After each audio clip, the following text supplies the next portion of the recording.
Pride and Prejudice by Jane Austen. Chapter 9.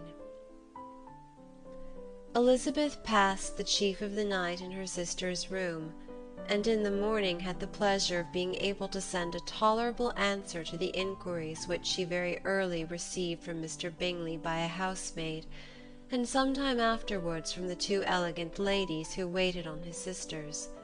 In spite of this amendment, however, she requested to have a note sent to Longbourn, desiring her mother to visit Jane, and form her own judgment of her situation. The note was immediately dispatched, and its contents as quickly complied with.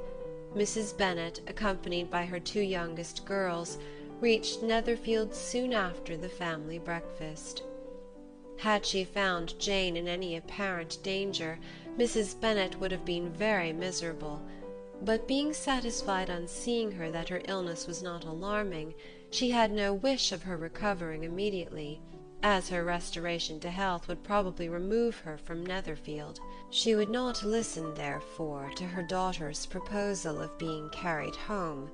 Neither did the apothecary, who arrived about the same time, think it at all advisable. After sitting a little while with Jane on Miss Bingley's appearance and invitation, the mother and three daughters all attended her into the breakfast parlour. Bingley met them with hopes that Mrs. Bennet had not found Miss Bennet worse than she expected. "Indeed I have, sir," was her answer. "She is a great deal too ill to be moved. Mr. Jones says we must not think of moving her. We must trespass a little longer on your kindness." "Removed?" cried Bingley. "It must not be thought of. My sister, I am sure, will not hear of her removal."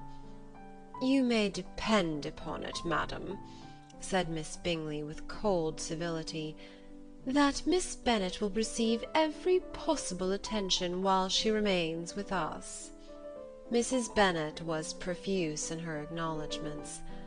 "I am sure," she added, "if it were not for such good friends, I do not know what would become of her, for she is very ill indeed, and suffers a vast deal, though with the greatest patience in the world, which is always the way with her, for she has, without exception, the sweetest temper I have ever met with. I often tell my other girls that they are nothing to her. You have a sweet room here, Mr. Bingley, and a charming prospect over the gravel walk. I do not know a place in the country that is equal to Netherfield. You will not think of quitting it in a hurry, I hope, though you have but a short lease." "Whatever I do is done in a hurry," replied he, "and therefore if I should resolve to quit Netherfield, I should probably be off in 5 minutes. At present, however, I consider myself as quite fixed here." "That is exactly what I should have supposed of you," said Elizabeth. "You begin to comprehend me, do you?" cried he, turning towards her. "Oh yes, I understand you perfectly." "I wish I might take this for a compliment, but to be so easily seen through, I am afraid, is pitiful."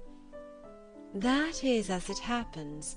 It does not follow that a deep, intricate character is more or less estimable than such a one as yours." "Lizzy," cried her mother, "remember where you are, and do not run on in the wild manner that you are suffered to do at home." "I did not know before," continued Bingley immediately, "that you were a studier of character. It must be an amusing study." "Yes, but intricate characters are the most amusing. They have at least that advantage." "The country," said Darcy, "can in general supply but a few subjects for such a study. In a country neighbourhood you move in very confined and unvarying society." "But people themselves alter so much that there is something new to be observed in them for ever." "Yes, indeed," cried Mrs. Bennet, offended by his manner of mentioning a country neighbourhood. "I assure you there is quite as much of that going on in the country as in town." Everybody was surprised, and Darcy, after looking at her for a moment, turned silently away.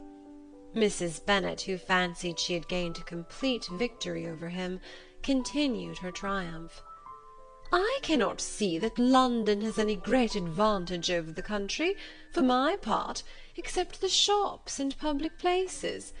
The country is a vast deal pleasanter, is it not, Mr. Bingley?"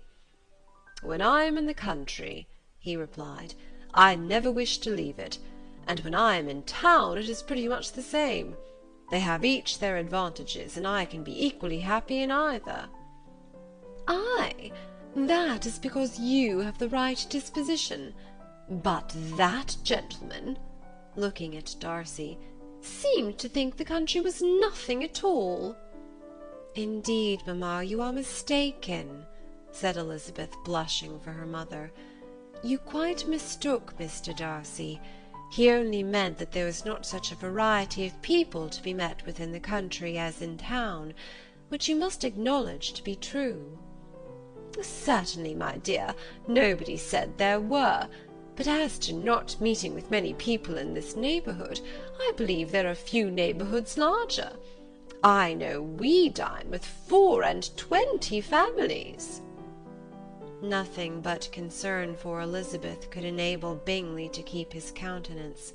His sister was less delicate, and directed her eyes towards Mr. Darcy with a very expressive smile. Elizabeth, for the sake of saying something that might turn her mother's thoughts, now asked her if Charlotte Lucas had been at Longbourn since her coming away. "Yes, she called yesterday with her father. What an agreeable man Sir William is, Mr. Bingley, is he not? So much the man of fashion, so genteel and easy. He had always something to say to everybody. That is my idea of good breeding. And those persons who fancy themselves very important and never open their mouths quite mistake the matter." "Did Charlotte dine with you?" "No. She would go home. I fancy she was wanted about the mince pies. For my part, Mr. Bingley, I always keep servants that can do their own work. My daughters are brought up very differently. But everybody is to judge for themselves, and the Lucases are a very good sort of girls, I assure you. It is a pity they are not handsome. Not that I think Charlotte so very plain, but then she is our particular friend." "She seems a very pleasant young woman." "Oh dear, yes, but you must own she is very plain. Lady Lucas herself has often said so, and envied me Jane's beauty. I do not like to boast of my own child, but to be sure, Jane, one does not see often anybody better looking. It is what everybody says. I do not trust my own partiality. When she was only 15, there was a man at my brother Gardiner's in town so much in love with her that my sister-in-law was sure he would make her an offer before we came away. But, however, he did not. Perhaps he thought her too young. However, he wrote some verses on her, and very pretty they were." "And so ended his affection," said Elizabeth impatiently. "There has been many a one, I fancy, overcome in the same way. I wonder who first discovered the efficacy of poetry in driving away love." "I have been used to consider poetry as the food of love," said Darcy. "Of a fine, stout, healthy love it may. Everything nourishes what is strong already. But if it be only a slight, thin sort of inclination, I am convinced that one good sonnet will starve it entirely away." Darcy only smiled, and the general pause which ensued made Elizabeth tremble lest her mother should be exposing herself again. She longed to speak, but could think of nothing to say, and after a short silence Mrs. Bennet began repeating her thanks to Mr. Bingley for his kindness to Jane, with an apology for troubling him also with Lizzie. Mr. Bingley was unaffectedly civil in his answer, and forced his younger sister to be civil also, and say what the occasion required. She performed her part indeed without much graciousness, but Mrs. Bennet was satisfied, and soon afterwards ordered her carriage. Upon this signal, the youngest of her daughters put herself forward. The two girls had been whispering to each other during the whole visit, and the result of it was, that the youngest should tax Mr. Bingley with having promised on his first coming into the county to give a ball at Netherfield. Lydia was a stout, well-grown girl of 15, with a fine complexion and good-humoured countenance, a favourite with her mother, whose affection had brought her into public at an early age. She had high animal spirits, and a sort of natural self-consequence, which the attention of the officers, to whom her uncle's good dinners and her own easy manners recommended her, had increased into assurance. She was very equal, therefore, to address Mr. Bingley on the subject of the ball, and abruptly reminded him of his promise, adding that it would be the most shameful thing in the world if he did not keep it.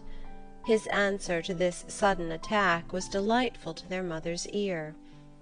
"I am perfectly ready, I assure you, to keep my engagement, and when your sister is recovered, you shall, if you please, name the very day of the ball. But you would not wish to be dancing when she is ill." Lydia declared herself satisfied. "Oh, yes, it would be much better to wait till Jane was well, and by that time most likely Captain Carter would be at Meryton again. And when you have given your ball," she added, "I shall insist on their giving one also. I shall tell Colonel Forster it will be quite a shame if he does not." Mrs. Bennet and her daughters then departed, and Elizabeth returned instantly to Jane, leaving her own and her relations' behaviour to the remarks of the two ladies and Mr. Darcy, the latter of whom, however, could not be prevailed on to join in their censure of her, in spite of all Miss Bingley's witticisms on fine eyes. Chapter 9.